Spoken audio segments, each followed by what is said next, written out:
Hello, this is Yong-Youl. My English name is Anthony, and today I am going to discuss with you Neuroleptic Malignant syndrome. What is a Neuroleptic Malignant syndrome?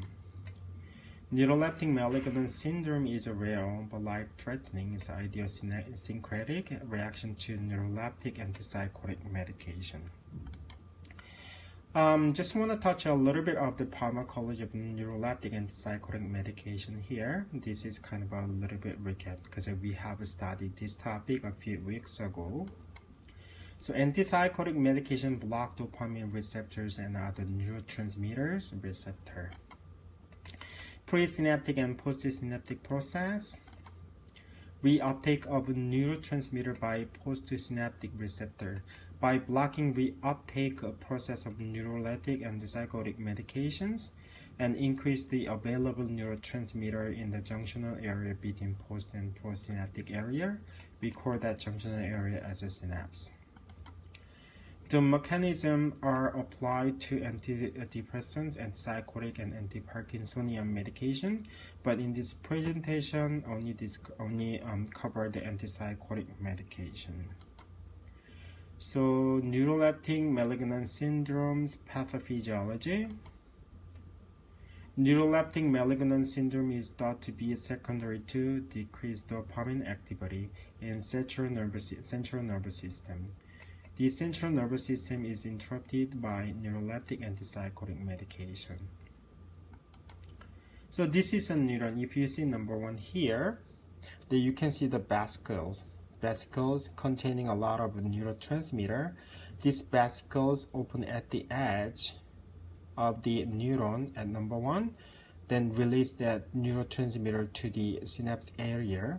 This receptor in postsynaptic neuron will take this free neurotransmitter and transmission is going on.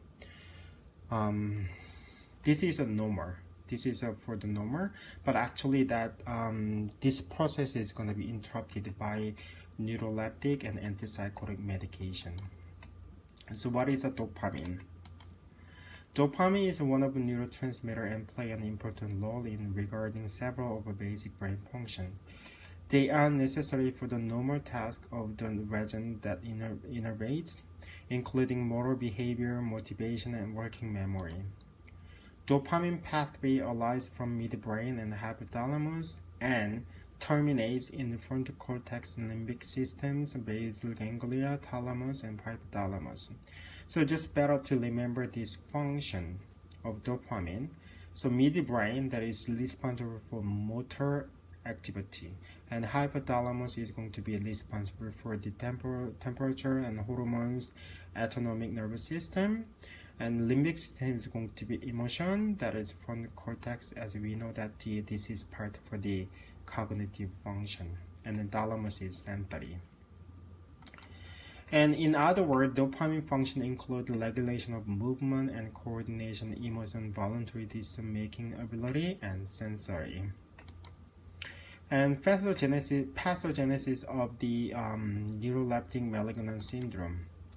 Reduce the dopamine signaling resulting from sudden withdrawal of dopaminergic agents. Introduction of agents that block dopamine signaling. Neuroleptic antipsychotic medication interrupt that neurotransmission in central nervous system. Do you remember that picture? This is a neuron. Okay, neuroleptic malignant syndrome as per the Diagnostic and Statistical Manual of Mental Disorder.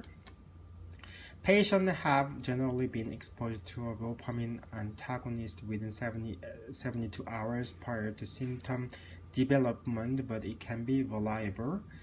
And treatments with the neuroleptic within 7 days of onset.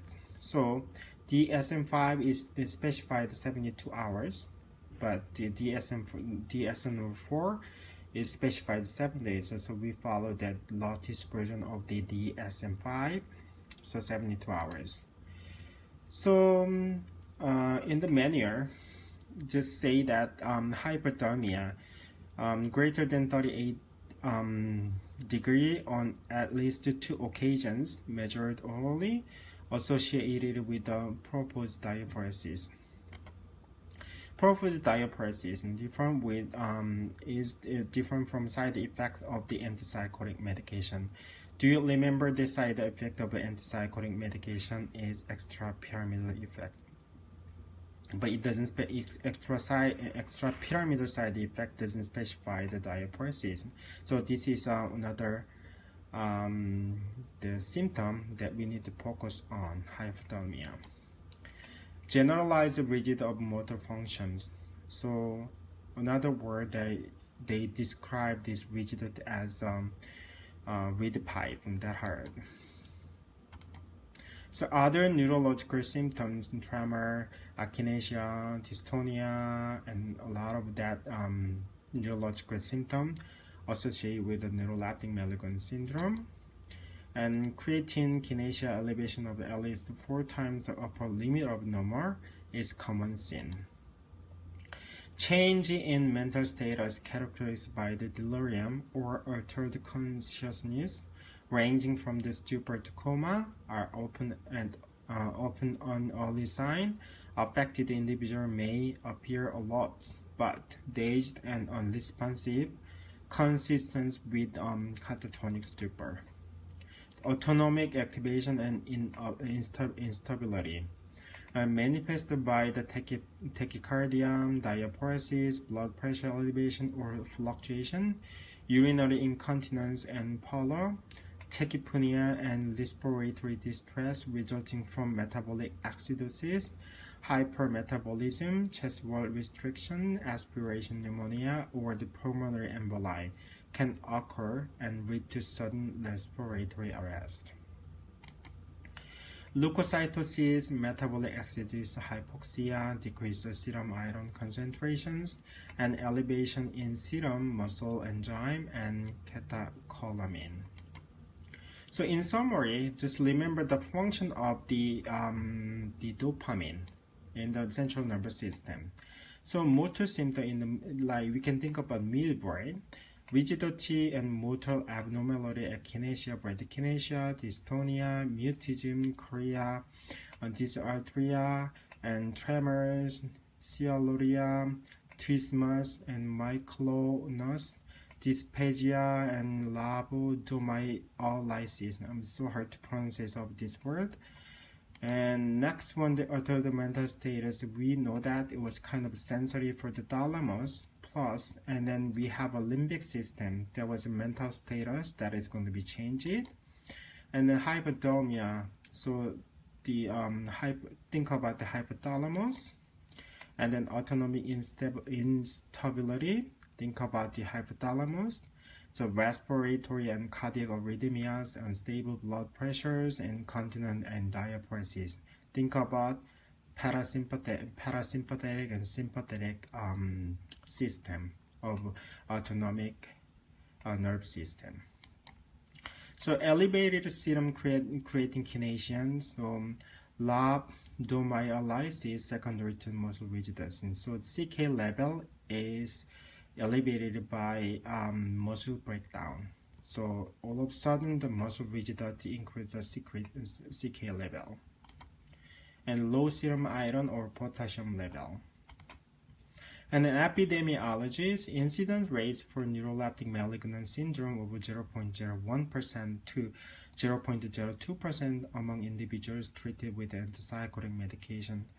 So think about it that 0.01, so 1 person out of 100.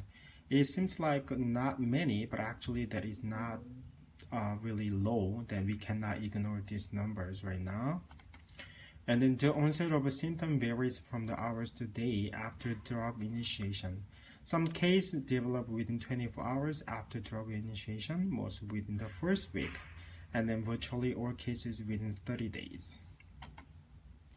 The mean recovery time after drug discontinuation is 7 to 10 days. So nursing care plans. Neuroleptic malignant syndrome is a medical emergency and can lead to death if untreated. Remember the first step you have to do. Recognize neuroleptic malignant syndrome and immediate withdrawal of the neuroleptic agents and call for assistance. So you need to withdraw that medication first. So remember what kind of symptom, what kind of like sign do you have for the neuroleptic malignant syndromes. Then anticipate what doctors will order. So maintain cardiorespiratory stability. So remember that in the emergency case, A, B, C, the airway, blood and circulation. So the doctor might order that the intubations, mechanical ventilation, or the anti-arrhythmic agents might be ordered, and probably might oxygen need to be initiated. And maintain IV fluid. So diaphoresis, so loss from the diaphoresis and fever, conceal IV bolus as needed because the blood pressure is going to be fluctuating and low up and down. And DVT heparin or the low molecular weight heparin for DVT prevention. And then low BP might be ordered the clonidine, or that you can probably might order the more fluid. And then benzodiazepine, clonazepam, and lorazepam to control the agitation for the patients. Treatment of neuroleptic malignant syndrome, there is a 3 different medications that I might be ordered. Which one that is going to be ordered? You can just think about it. And dantrolene, skeletal muscle relaxation, bromocriptins, central dopamine agonist, and amantadines release the dopamine from the dopaminergic terminals and other central sites. So probably one of that medication might order. And levodopa and carbidopa, this is one of other type of the dopamine agonist. And then IV clonidine for the BP control, and then benzodiazepine for the agitations. So intervention. So I was thinking that the what kind of intervention that we can do. There is a lot of them, like multiple that you can just think about in the case of the neuroleptic malignant syndrome. The assessments, based on the assessment, the nursing care plan and intervention can be multiple. As discussed, neuroleptic malignant syndrome has multiple complications in short period of time. The hypothermia and then respiratory distress, dehydration, electrolyte imbalance, acute renal failure, and cardiac arrhythmias, respiratory failure or distress, and DVT. So example of the nursing care plan, I just got this notes came from the NANDA sheets in 2019. So ineffective airway clearance, tachypnea, then metabolic exercise, also another one, chest wall restriction. Do you remember that? So the sign and symptom of neuroleptic malignant syndrome. A lot of things because of that interperiod airway problem. So probably as I discussed that, probably doctor ordered the intubation, ventilations, or oxygen, all those stuff that we need to make sure that it's gonna be the airway clear for the airway clearance. And the hypothermia greater than 38 degrees due to the syndrome. So think about if someone has a hyperthermia, what we do, we just uncover the blankets. We can just give the cold compression forehead or under the armpit, or so those kind of nursing intervention. Think about it. Anxiety, as we know that we have a medication to give, and then risk of the unregulated blood pressure, as we know that the clonidine that is might be just ordered because of that low blood pressure, and risk of decreased cardiac output, arrhythmias, and then tachycardia. All those things is not enough refilling time of a preload of heart. So that's why that was fast of the heart rate that is going to be decreased cardiac output. So what we can do, think about that one. And then acute confusion, that is a delirium. And risk for electrolyte imbalance, dehydration. So IV fluid, or if the patient is consciousness, try to increase fluid. And then deficient of fluid volume is another type of dehydrations, and ineffective thermoregulation is hypothermia, and the risk for the deep vein thromboembolism due to the sudden breakdown of the muscle. So we can give that heparins as ordered. So this is a lot of nursing intervention can be developed from this nursing diagnosis. Think about this. As per Journal of Neuroleptic Malignant Syndromes, a review of the clinical diagnostic fatal and report of a case without fever. So as I told you, MSD specified that the classical symptom of the neuroleptic malignant syndrome is hypothermia. But I'm not sure how many cases that was discovered, but one case that I just saw in journal stated that there was no fever, but diagnosis of neuroleptic malignant syndromes. So as per DSM-5 indicated that hypothermia one of the critical signs and symptoms of neuroleptic malignant syndrome, but an individual was diagnosed neuroleptic malignant syndrome without fever. So I put it in summary of the case study here. So case study. The patient's XY is a young man aged 27 years old and had been battling with the schizophrenia for 14 years. Until 4 months prior to presentation to a doctor, he has not been seen any medical and psychiatric assistance and prayed in prayer house. The before date he presented to the doctor, some medication, mostly antipsychotic medication, were placed beside where he was praying and were administered by untrained individuals in prayer house. His daily medication are chlorpromazine 900 mg, risperidone 4 mg, haloperidol 20 mg, and benzohexal 5 mg. After 5 weeks of return from the prayer house, the risperidone and benzohexal finished. He only took the chlorpromazines and haloperidols. So think about it, there was two things that I can find out the problem. So problem is going to be he probably not taking his medication properly, and someone who was not trained, he administered that medication. I don't know how many doses was given to the patients. And then second one is going to be that the finish his two medication, risperidone and benzohexal, but he only take chlorpromazines and haloperidols. So withdrawal. And probably he might just have a lot of medication, I'm not sure. So we can think about it, what is going to be happens. So next slide is going to show the symptoms. So progressive stiffening of the body and inability to talk to audibly, and excessive sweating and excessive drooling of saliva, and occasional mutism, and ability to swallow food, and tremor both hands, urinary incontinence, etc.